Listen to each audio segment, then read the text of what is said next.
Animal Farm by George Orwell. Chapter 1.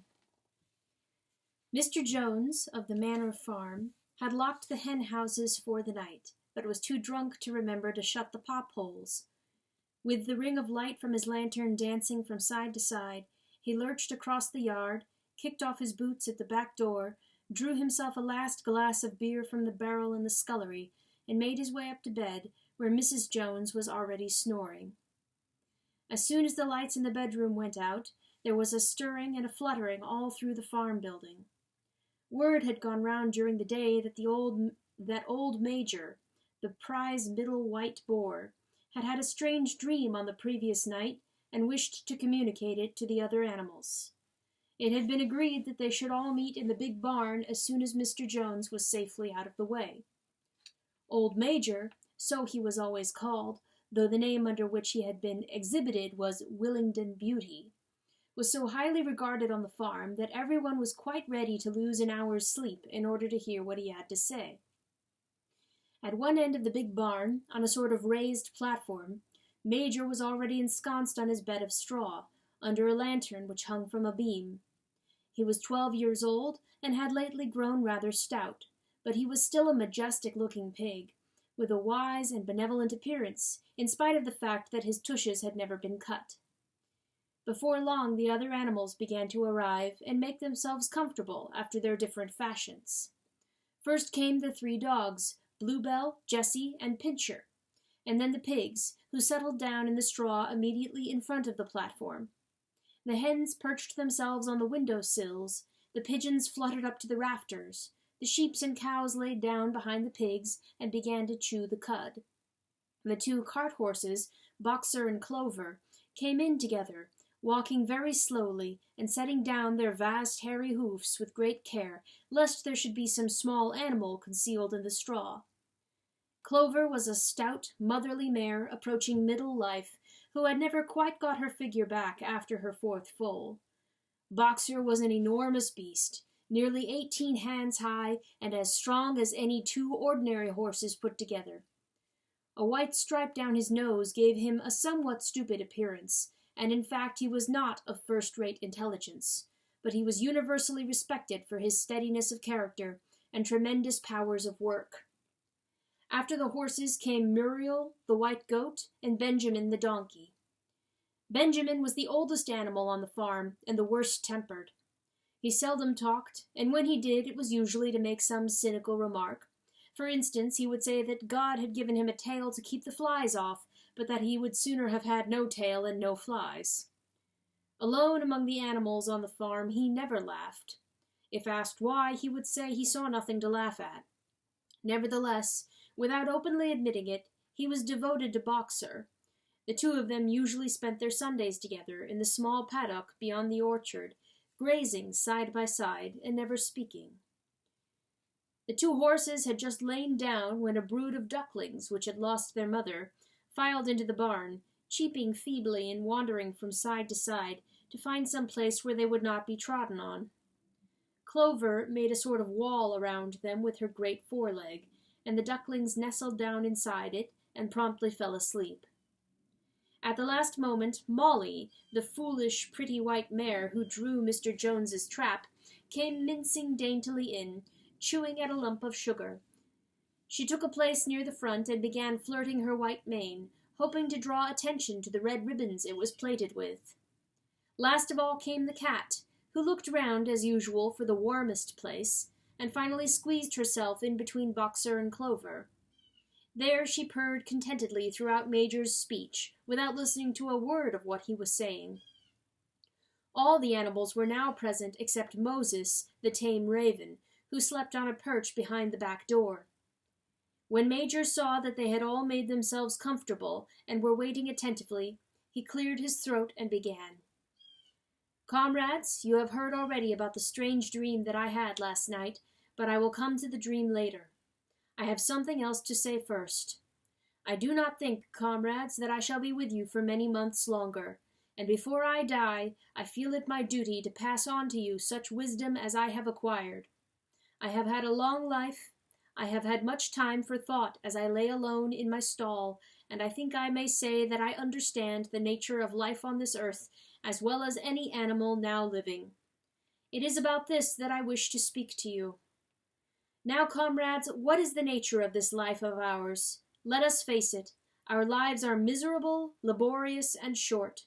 We are born, we are given just so much food as will keep the breath in our bodies, and those of us who are capable of it are forced to work to the last atom of our strength, and the very instant that our usefulness has come to an end, we are slaughtered with hideous cruelty.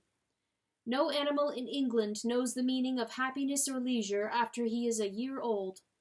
No animal in England is free. The life of an animal is misery and slavery. That is the plain truth. But is this simply part of the order of nature? Is it because this land of ours is so poor that it cannot afford a decent life to those who dwell upon it? No, comrades, 1,000 times no. The soil of England is fertile, its climate is good, it is capable of affording food in abundance to an enormously greater number of animals than now inhabit it.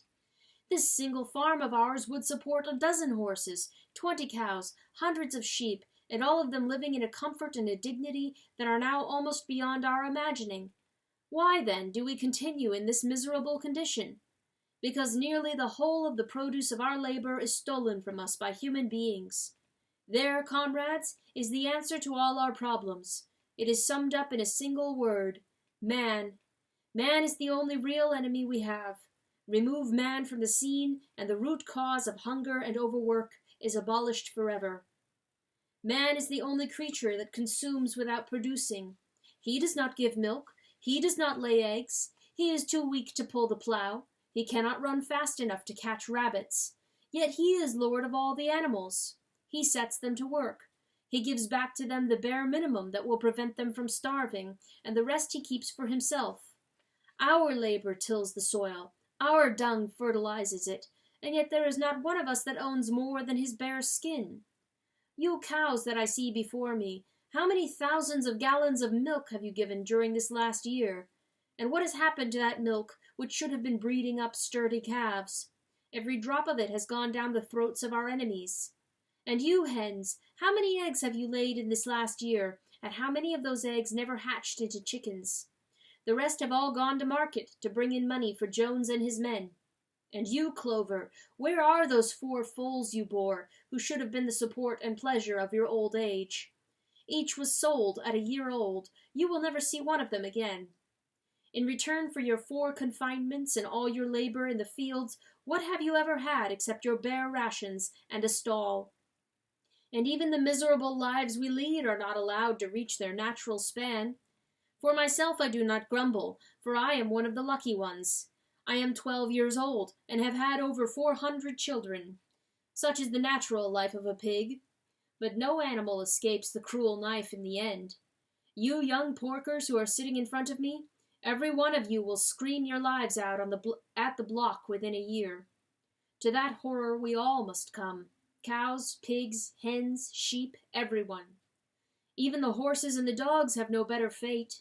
You, Boxer, the very day that those great muscles of yours lose their power, Jones will send you to the knacker, who will cut your throat and boil you down for the foxhounds. As for the dogs, when they grow old and toothless, Jones ties a brick round their necks and drowns them in the nearest pond. Is it not crystal clear, comrades, that all the evils of this life of ours spring from the tyranny of human beings?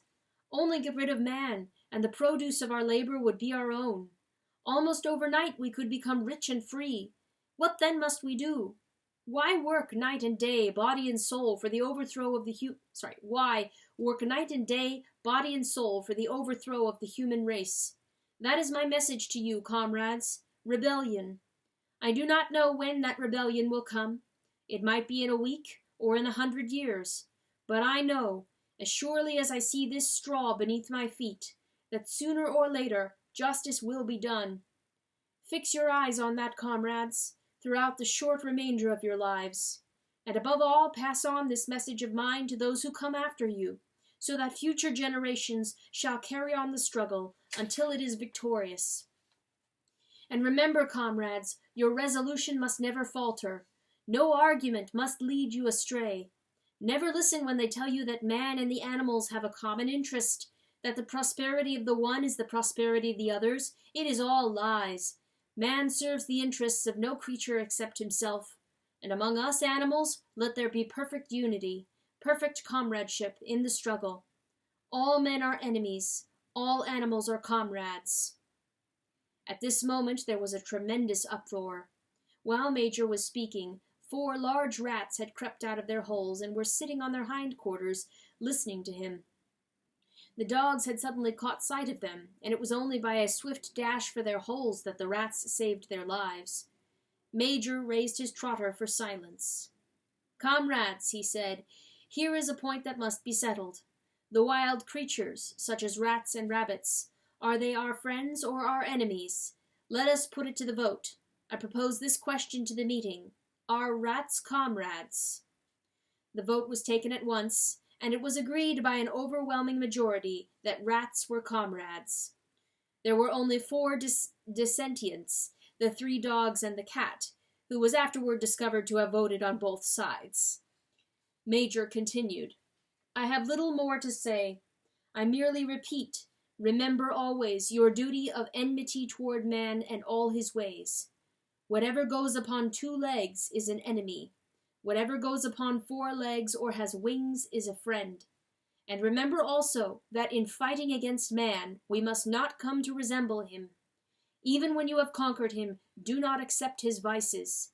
No animal must ever live in a house, or sleep in a bed, or wear clothes, or drink alcohol, or smoke tobacco, or touch money, or engage in trade. All the habits of man are evil.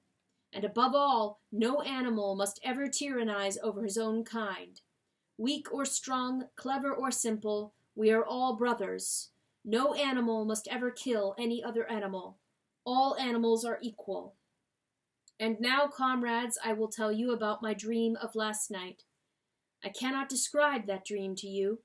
It was a dream of the earth as it will be when man has vanished, but it reminded me of something that I had long forgotten. Many years ago, when I was a little pig, my mother and the other sows used to sing an old song of which they knew only the tune and the first 3 words. I had known that tune in my infancy, but it had long since passed out of my mind. Last night, however, it came back to me in my dream.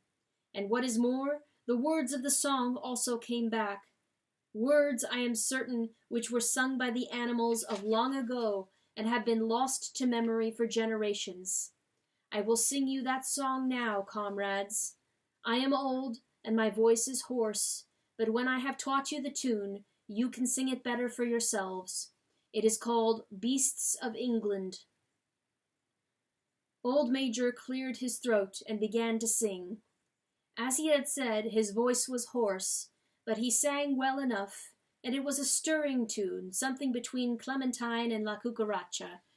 The words ran, "Beasts of England, beasts of Ireland, beasts of every land and clime, hearken to my joyful tidings of the golden future time.